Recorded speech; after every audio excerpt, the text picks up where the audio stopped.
Hey guys, welcome back to another video. आप देख रहे हैं लॉ एंड फैक्ट्स।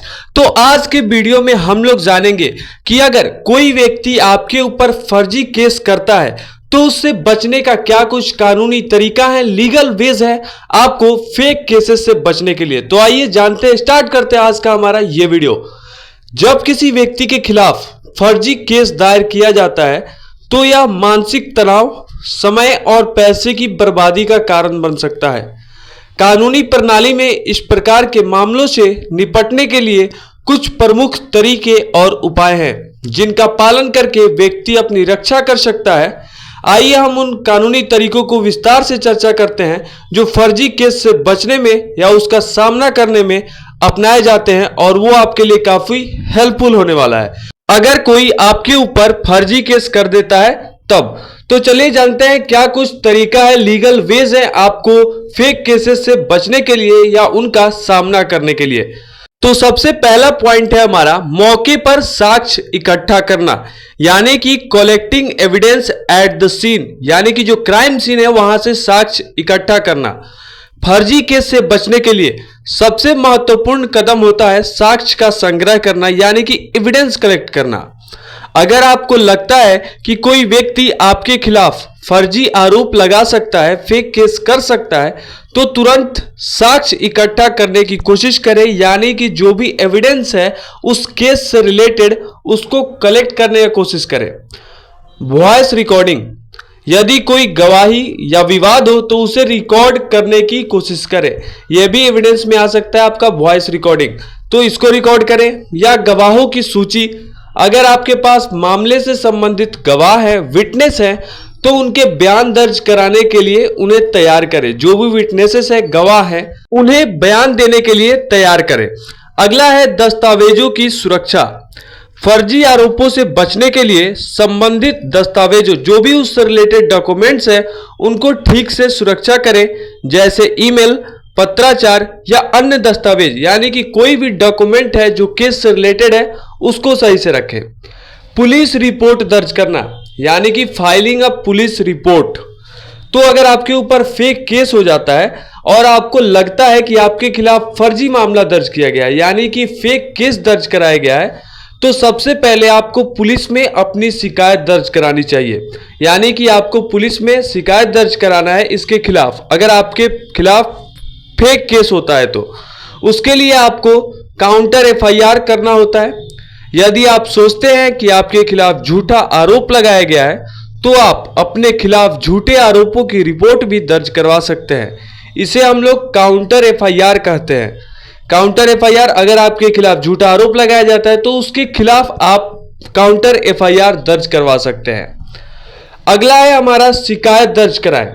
अगर आपके खिलाफ झूठा आरोप लगाया गया है तो आप पुलिस में अपनी शिकायत दर्ज करवा सकते हैं, ताकि पुलिस इस पूरे मामले की जांच कर सके कि क्या सही है और क्या गलत है, क्या झूठा आरोप लगाया गया है आपके ऊपर। पुलिस इसकी जांच करेगी। अगला है कानूनी सहायता प्राप्त करना, यानी कि गेटिंग लीगल हेल्प, यानी कि आपको लीगल हेल्प लेना चाहिए, कानूनी सहायता लेना चाहिए। फर्जी केस से बचने या उस पर सही तरीके से प्रतिक्रिया देने के लिए एक सक्षम और अनुभवी वकील की सहायता प्राप्त करना बहुत आवश्यक है। वकील आपके केस की सही रणनीति बनाएंगे और कोर्ट में आपके अधिकारों की रक्षा करेंगे और आपके अधिकार के लिए लड़ेंगे, ताकि आपके खिलाफ जो भी झूठे आरोप लगाए हैं उस पर आपको न्याय मिल सके। वकील से परामर्श, एक अच्छे वकील से परामर्श करें जो फर्जी मामलों में विशेषज्ञ हो, यानी कि स्पेशलिस्ट हो फेक केसेस के लिए। वह आपको कानूनी सलाह देंगे कि आपको क्या करना चाहिए और क्या नहीं करना चाहिए, जो आपके लिए काफी हेल्पफुल होगा। अगला है न्यायालय में याचिका दायर करना। आपके वकील की मदद से आप न्यायालय में याचिका दायर कर सकते हैं, जैसे कि प्रारंभिक जमानत, यानी कि एंटीसिपेटरी बेल की याचिका, या केस को रद्द करने की याचिका, यानी कि क्वेश पिटीशन। तो ये दोनों आप दायर कर सकते हैं न्यायालय में अपने वकील की मदद से, जो आपके लिए काफी हेल्पफुल होगा फेक केसेस में। अगला है सुप्रीम कोर्ट या हाई कोर्ट का दरवाजा खटखटाना। अप्रोचिंग हाई कोर्ट और सुप्रीम कोर्ट, यानी कि इस मामले में आप हाई कोर्ट और सुप्रीम कोर्ट में भी जा सकते हैं। उसका क्या तरीका है, आइए जानते हैं। अगर आपको लगता है कि निचली अदालत से न्याय नहीं मिल रहा है या आपके खिलाफ गलत तरीके से केस चल रहा है, तो आप उच्च न्यायालय या सुप्रीम कोर्ट से राहत ले सकते हैं, यानी कि आप हाई कोर्ट या सुप्रीम कोर्ट का दरवाजा खटखटा सकते हैं अगर आपको ऐसा लगता है कि निचली अदालत में आपको सही तरीके से न्याय नहीं मिल रहा है। अगला है आदेश जारी कराना। आप उच्च न्यायालय से इस प्रकार के मामले में आदेश जारी करने की याचिका दायर कर सकते हैं ताकि जांच प्रक्रिया या केस को रोका जा सके। अगला है हमारा सुरक्षा का अनुरोध। आप हाईकोर्ट से सुरक्षा प्राप्त कर सकते हैं।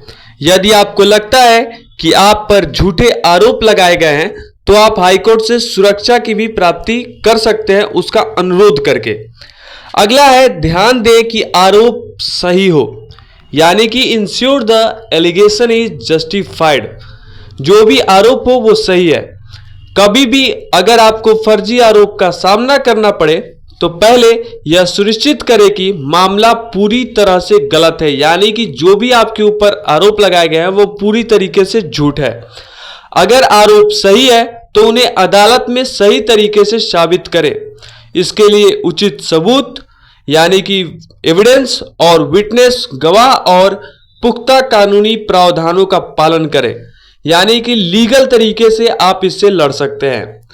अगला है शांति बनाए रखें, यानी कि मेंटेन काम, यानी कि बुरे समय में सबसे पहले तो आपको काम रखना चाहिए। जब आपको फर्जी आरोप का सामना करना पड़े तो आपको घबराना नहीं चाहिए, शांति बनाए रखें और कानूनी रास्ते से ही मामले को सुलझाने की कोशिश करें।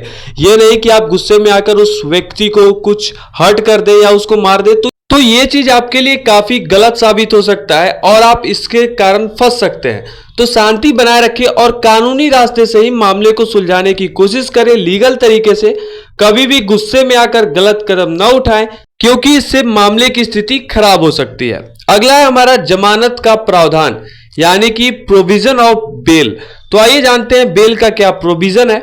अगर आपके खिलाफ फर्जी केस दर्ज हो गया है और गिरफ्तारी का डर है कि आपको कहीं गिरफ्तार न कर लिया जाए, तो आप जमानत के लिए आवेदन कर सकते हैं।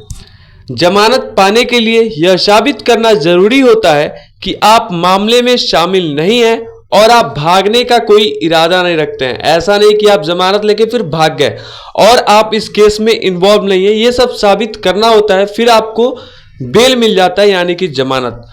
अगला हम लोग जानते हैं अंतरिम जमानत, यानी कि एंटीसिपेटरी बेल क्या है, आइए जानते हैं।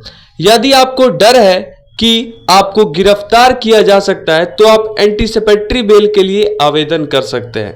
यहां पे आपको अंतरिम जमानत भी मिल सकता है, यानी कि एंटीसिपेटरी बेल। अगला है साधारण जमानत, यानी कि रेगुलर बेल। यदि गिरफ्तारी हो जाए तो आप कोर्ट में नियमित जमानत के लिए आवेदन कर सकते हैं, यानी कि ये गिरफ्तारी के बाद आप रेगुलर बेल भी ले सकते हैं, यानी कि साधारण जमानत के लिए आवेदन कर सकते हैं। अगला पॉइंट है हमारा सामाजिक और मानसिक दबाव से बचे।